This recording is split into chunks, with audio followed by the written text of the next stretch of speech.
I did a little radio, mid-90s. And then when I got done with that, the comedy club thing, they're winding down. So I did the rubber chicken circuit, corporate comedy, after lunch, after dinner. You'll be amazed how much somebody in HR will pay for a clean comedian, because they're not really paying me for the jokes I tell. They're paying me for the jokes I don't tell. I love that. A clean comedian, a rare thing. And it is important. And the dirty little secret is it pays a whole lot better. Why? And I say this to the meeting planner. Look, you're not paying me $5,000 for 45 minutes of jokes. You're paying me $5,000. So when I get done with those jokes, you still have a job. And that resonates. So I did that for a time. Then the recession hit. Business dropped off 80%, comedy and speaking.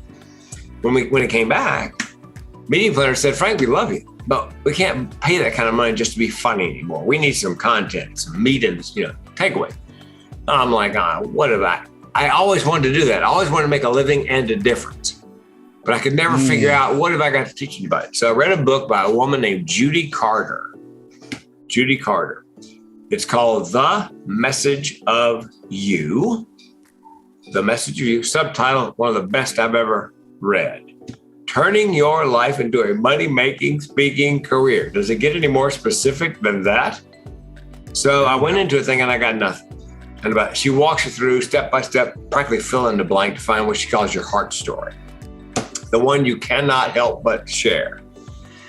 And halfway through, I thought, I could talk about suicide prevention. I mean, there are more nuts in my family than in a squirrel turd. So if I get some training in suicide prevention, which I've taken several training classes, got 2 more coming up in the next 30 days, I could keynote on it. And what I didn't know was, I knew that hardly anybody talks about depression and suicide out loud.